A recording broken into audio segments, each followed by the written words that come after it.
Haleluya.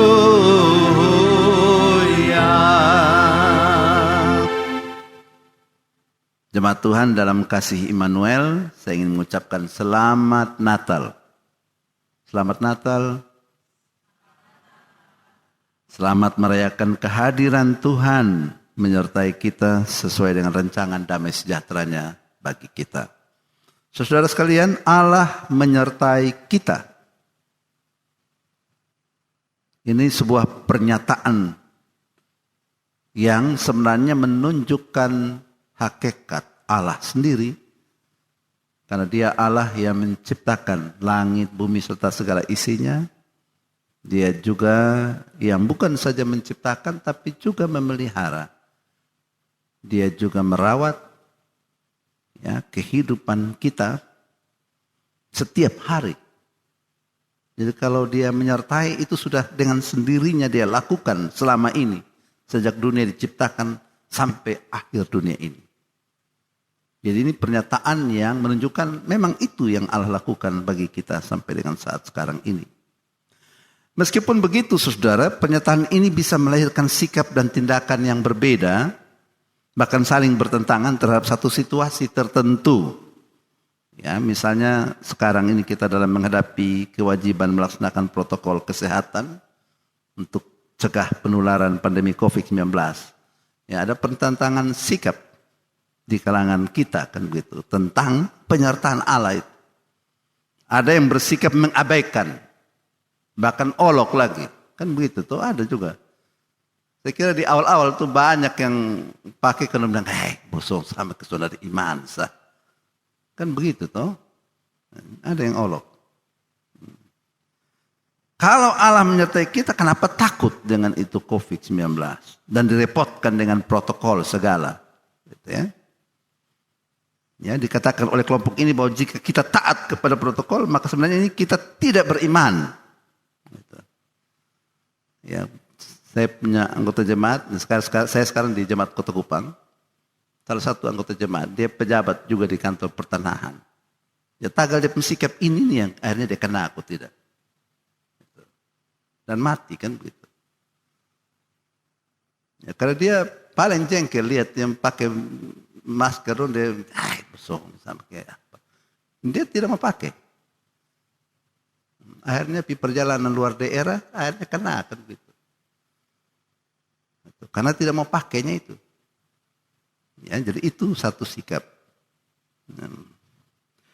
Sebaliknya ada yang menghadapi pandemi ini dengan sangat hati-hati. Ya, sampai-sampai larang ini, larang itu, harus ini, harus itu. Ya. Ya. Saya kira itu juga ada di antara kita. Sampai di tepi gereja juga dia bilang, daripada pergi gereja nanti kotong kena, lebih di rumah sah. Nah, begitu.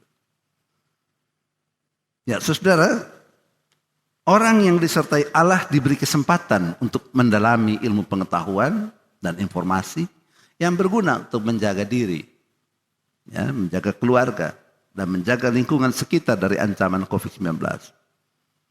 Ya, penyertaan Allah harus disaksikan melalui kedisiplinan melaksanakan protokol secara ketat.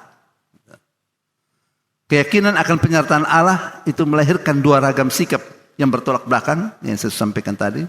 Sikap abai dan sikap peduli. Dua pihak yang berkeyakinan tentang Immanuel. Ya, yang satu tidak peduli terhadap protokol dan yang lainnya ketat menerapkan protokol.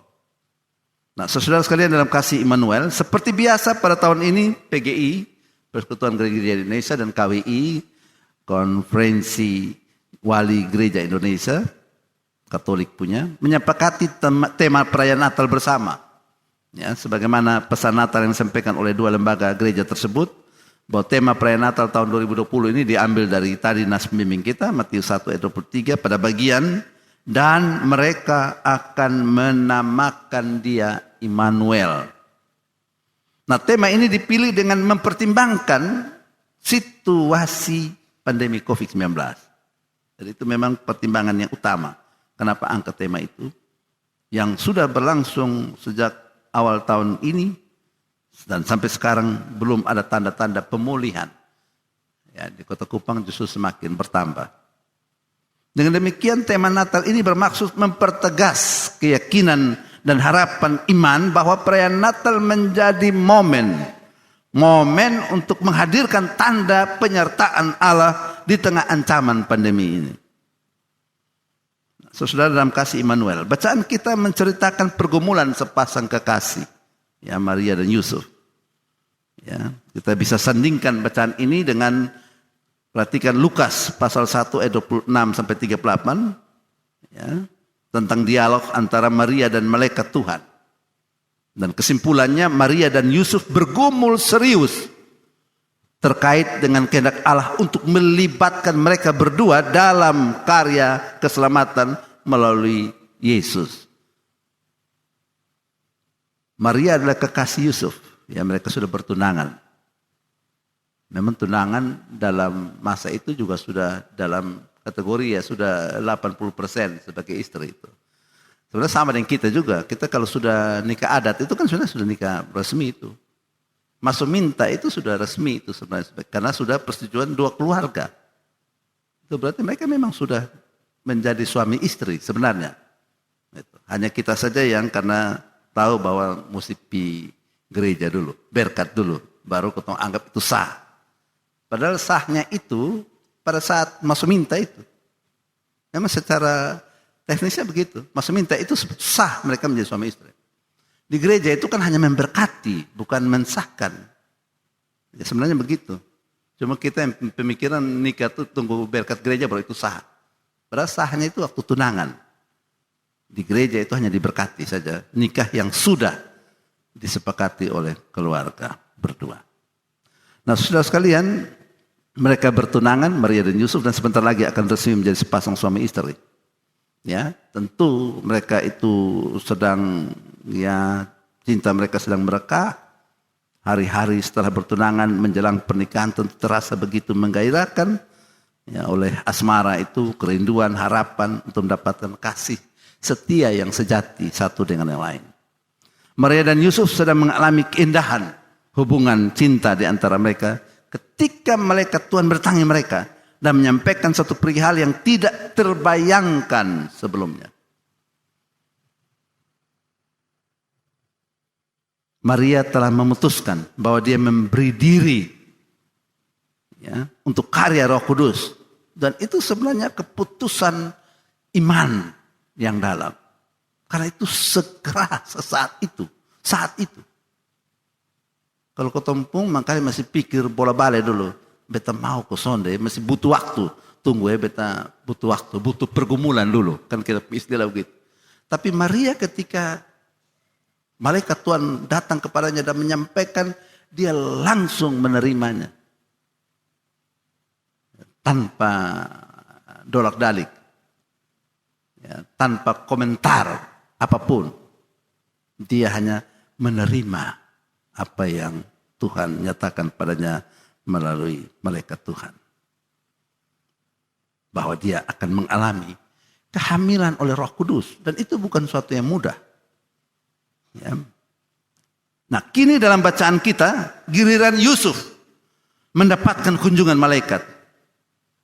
Nah, inti dari maksud kunjungan malaikat adalah untuk menyampaikan rencana Allah atas keluarga Maria dan Yusuf itu. Maria akan hamil dan melahirkan sang Mesias dari Allah. Dan ini merupakan juga bagian dari penggenapan Nabi Yesaya pasal 7 ayat 14. Ya, yang kita bacakan tadi dalam nas pembimbing itu. Ya, jadi Nabi Yesaya sudah menubuatkan apa yang kemudian akan diberikan kepada Yesus sang Immanuel itu. Dan itu semua sudah dinantikan oleh seluruh kaum Yahudi. Bahkan oleh semua manusia dan seisi semesta. Dengan perkataan malaikat pada perikop ini, ya, bacaan kita tadi dapat disimpulkan bahwa nubuat Nabi Yesaya tergenapi. Sang anak darah yang dibuatkan Nabi Yesaya pada masa sebelum pembuangan ke Babel adalah Maria itu. Dan sang Immanuel tidak lain dari anak sulung dalam keluarga pasangan muda Yesus dan Maria. Yesus itu. Malaikat menjumpai Yusuf untuk mengajaknya menjadi bagian dari pelaku terwujudnya nubuat Nabi Yesaya itu. Sekali lagi, nubuat itu sudah disampaikan jauh sebelumnya. Baru saat itulah digenapi nubuat itu melalui Yusuf dan Maria itu. Nah, dalam hal perkunjungan malaikat, saudara, sebagai persiapan kelahiran Tuhan Yesus, maka fokus cerita Injil Lukas itu berbeda dengan fokus cerita Injil Matius yang kita baca tadi. Injil Lukas itu menyoroti Maria, sedangkan Injil Matius menyoroti Yusuf. Nah, perbedaan ini terkait dengan latar belakang bahwa Injil Matius itu ditujukan kepada kalangan pembaca yang dipengaruhi budaya Yahudi, di mana budaya Yahudi yang harus melihat dari ayah, garis keturunan bapak, ya, karena dia patrilineal juga sama dengan kita, harus lewat bapak. Sebagai kepala keluarga, bertanggung jawab untuk menentukan keputusan strategis dan krusial dalam keluarga. Karena itulah kenapa mereka datang kepada Yusuf. Nah, dalam hal pertunangan dan rencana pernikahan, si calon suami lebih berhak memastikan apakah hubungan pertunangan itu akan berhenti atau berlanjut. Ya, dan nas kita berkata bahwa Yusuf adalah pria yang tulus hati dan tidak mau mencemarkan Maria istrinya di muka umum, di publik. Karena itulah kenapa dia mau bermaksud menceraikan Maria itu diam-diam. Karena bagaimana Maria bisa mengandung? Kotong dua belum bikin apa-apa nak dia mengandung. Karena itulah dia sebenarnya bisa dia marah ya kepada Maria dan keluarga, tapi Yusuf tidak lakukan itu. Ya, dia mau menceraikan diam-diam. Padahal ikut ketentuan kan untuk mau begitu dia harus kasih surat cerai kepada si Maria dan keluarga bahwa dia tidak lagi mau menerima. Bisa. Tapi ternyata Yusuf tidak lakukan itu. Yang dia lakukan ya diam-diam saja biar kami pisah, bye-bye. Begitu. Nah, mengapa Yusuf ingin menceraikan Maria? Alasannya sangat sah bahwa Maria telah hamil padahal mereka belum menjadi pasangan suami istri hidup bersama. Pada saat itulah malaikat menjumpai Yusuf dalam mimpi, meminta Yusuf agar mengurungkan niatnya untuk menceraikan itu. Alasannya bahwa anak dalam rahim Maria memang bukan anak biologis, bukan karena dia ada hubungan yang sapa, tidak. Ya, tapi itu karena perkenanan Allah melalui karya Roh Kudus. Nah, Sang Immanuel adalah sosok yang dihadirkan Allah di tengah situasi krisis waktu itu. Ya, sebagai penganut agama Yahudi, Yusuf tahu cerita tentang nubuat Nabi Yesaya. Pada masa itu umat Yahudi merindukan kehadiran Mesias dari Allah. Manusia dan segenap semesta mengimpikan kehadiran Sang Immanuel. Immanuel berarti Allah menyertai kita. Di tengah kesulitan Allah tidak akan membiarkan dunia binasa. Penyertaan Allah adalah jaminan pemulihan situasi krisis akibat persoalan manusia dan alam semesta. Ya, termasuk bangsa Yahudi yang dijajah oleh bangsa Romawi waktu itu. Nah, sebagai seorang penganut agama Yahudi, tentu saja Yusuf merindukan penyertaan Allah kepadanya, kepada bangsanya, kepada dunia ini. Dan perkunjungan malaikat kali ini memastikan bahwa nubuat Nabi Yesaya akan terwujud dan Yusuf juga menjadi pelaku terwujudnya nubuat itu. Nah, ayat 24-25 mengatakan bahwa Yusuf berbuat seperti yang diperintahkan malaikat Tuhan itu kepadanya. Jadi setelah mendapatkan kepastian itu, Yusuf menerima apa yang harus dijalaninya bersama Maria. Ia mengambil Maria sebagai istrinya dan memberi nama Yesus kepada anak yang dilahirkan Maria. Nama itu juga diberikan oleh malaikat. Menarik antara Immanuel dan Yesus. Yesus kan di situ disebutkan di pung arti ya. Artinya apa tadi? Yesus artinya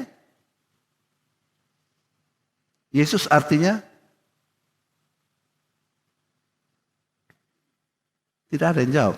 Yesus artinya ayat 21 ya, menamakan dia Yesus karena dialah yang akan menyelamatkan umatnya dari dosa mereka. Ya, kalau kita ikut alur berpikir ini, Immanuel, Allah menyertai kita, tapi wujud konkret dari Allah menyertai kita itu ialah Yesus itu.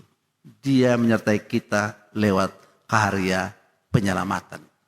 Dia menebus dosa kita.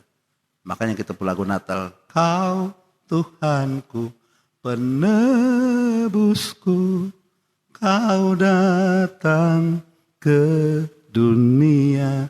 Gitu ya. Jadi itu kita punya lagu yang menunjukkan bahwa Yesus itu penebus. Jadi Immanuel itu diwujudkan konkret lewat karya keselamatan. Kenapa? Karena manusia tidak ada seorang pun yang benar, kan? Siapa yang bisa mengatakan bahwa dia tanpa salah, tanpa dosa? Tidak ada. Hanya karena anugerah lewat Allah mengaruniakan anaknya ke dalam dunia, agar dia ada bersama kita menunjukkan kebenaran Allah, isi kerajaan Allah itu.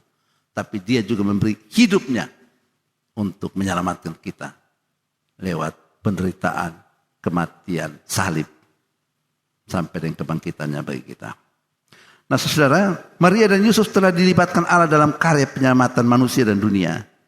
Dalam perspektif nubuat Yesaya, maka Maria dan Yusuf dipakai Allah sebagai sarana menghadirkan Immanuel, Allah menyertai kita. Janji Allah pasti ditepati. Alangkah berbahagianya jika kita pun mendapat kesempatan untuk menjadi pewujud janji Allah bagi dunia yang Allah kasihi. Seperti halnya Maria dan Yusuf telah menjadi pewujud janji keselamatan kepada seisi dunia melalui peristiwa kelahiran Tuhan Yesus. Dan itu juga yang Tuhan mau lewat kita. Bagaimana kehidupan kita juga adalah bahagian.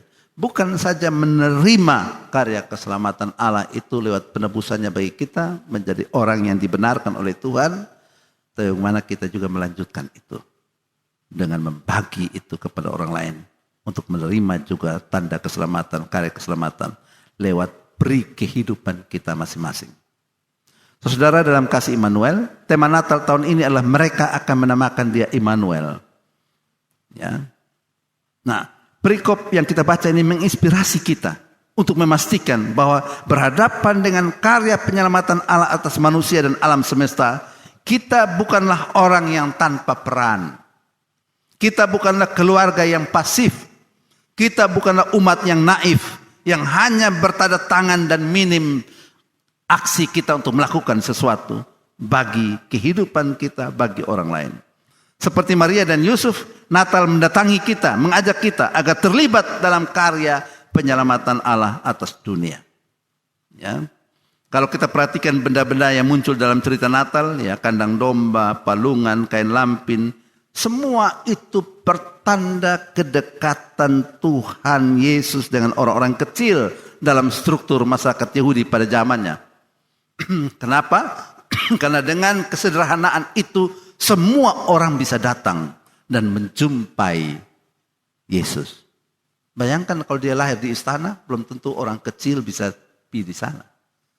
Tapi karena di kandang domba itulah, maka para gembala juga bisa menjumpai dia, sampai orang Majus itu juga bisa menjumpai dia.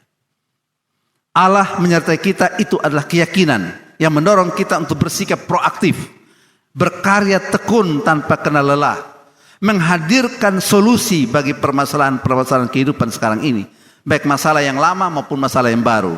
Masalah lama itu kan kita tahu, kekeringan sumber air, ketidakadilan, kemiskinan, ya masalah stunting, HIV, AIDS, masalah narkoba, sampah, ya termasuk sampah ini. Sebenarnya kalau kita ini semua tahu apa artinya kebersihan, saya kira akan merubah wajah Kota Kupang. Cuma kita tidak. Saya kalau lihat orang lempar itu aqua dari Oto itu, sakit hati betul. Kenapa dia tidak simpan di Oto nanti berbuang di tempat sampah, tapi ini buang di jalan gitu. Itu saja sudah tanda orang tidak tahu mengatur diri, untuk dirinya sendiri tidak tahu atur. Ya, bagaimana kita taat untuk tidak buang tisu pun tidak usah buang di jalan. Kita sampai di tempat di mana ada tempat sampah baru kita buang. Kesadaran yang kecil ini saja akan merubah ini kehidupan kota sebenarnya. Rumah sendiri saya sudah tahu sapu juga nakar mana. Ya. Saya paling tertarik dengan orang sabu. Ya, bukan karena saya paham sabu jadi saya omong. Orang sabu itu, kalau yang sabu betul, kalau sabu yang sudah betul, saya tahu. Itu mereka punya rumah tuh paling bersih. Pasti. Itu. Biar tanah seperti ini, seperti lantai kita. Bersih sekali. Itu kalau sabu yang betul. Ya, kalau sampai ada sabu yang tidak bersih, itu tandanya sabu tidak betul itu. Gitu.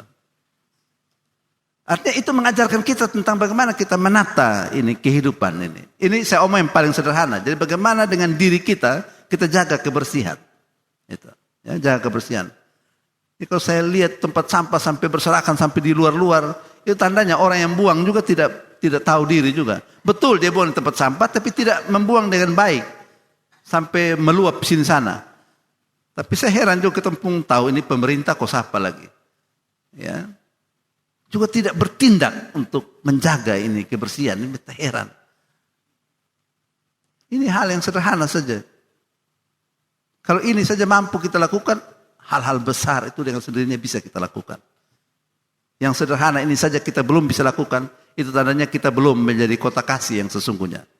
Kasih itu kan harus mulai dari diri, yang menjaga kedisiplinan diri untuk kebersihan. Itu saja satu-satu yang nilai yang terbesar di situ.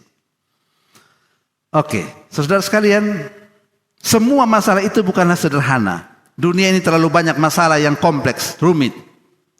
Dan itu harus kita akui, harus kita pikirkan, harus kita carikan dan kerjakan jalan keluar. Ya, misalnya menghadapi COVID-19, paling tidak kita menjalankan apa yang pemerintah omong itu 3M. 3M itu apa, Le? M pertama? Langsung menjaga jarak memang. Pertama apa? Mencuci tangan. Kedua, memakai masker. Baru, menjaga jarak. Saya kira kalau 3 ini saja kita lakukan dengan konsisten, dengan konsekuen, sebenarnya aman kita. Tidak akan mungkin kita kena atau kita menularkan. Tidak akan mungkin. Jadi kalau sampai ada yang kena, itu tandanya 3M dia tidak laksanakan. Dia tidak teliti melaksanakan. Jadi jangan ada yang bilang, kenapa kau pakai itu lain? Saya kira keselamatan bangsa Israel juga dengan tanda juga. Mereka harus membuat tanda darah di pintu itu. Baru mereka tidak dapatkan bahaya kematian anak sulung. Seolah-olah 3M itu tanda darah itu. Yang harus kita meteraikan dalam diri kita. Supaya itu menjaga kita, juga menjaga kita terhadap orang lain. Dan jangan anggap sepele. Karena itu tidak bisa tidak. Itu langsung mengena dengan kehidupan kita. Nah, saudara sekalian dalam kasih Kristus, Yusuf diajak untuk bekerja sama dengan Maria dalam karya penyelamatan yang sedang dikerjakan oleh Roh Kudus. Seperti yang disampaikan malaikat. Natal tahun ini dapat kita maknai sebagai jawaban kita terhadap perintah dan ajakan Allah untuk menghadirkan tanda penyertaan Allah bagi dunia. Kita tidak dipanggil untuk bekerja sendiri-sendiri. Pandemi COVID-19 mengajarkan kita bahwa untuk mengatasi virus yang kecil itu, kita harus bekerja sama dengan semua pihak. Makanya mulai kita di gereja sendiri, klasis, gemit, bahkan yang pemerintah, skala nasional, daerah, kota, sampai dengan lurah, RT, RW, kita harus bekerja sama untuk hal-hal itu. Natal mengajak kita sebagai pribadi dan kelompok, sebagai keluarga dan jemaat, untuk ambil bagian dalam kerja bersama menghadirkan solusi terhadap berbagai permasalahan kehidupan. Dan saya berharap dengan Natal yang sederhana yang kita lakukan ini, makna ini kita lakukan untuk kehidupan kita, bahkan untuk keselamatan kita. Tuhan memberkati kita dengan firman-Nya. Amin.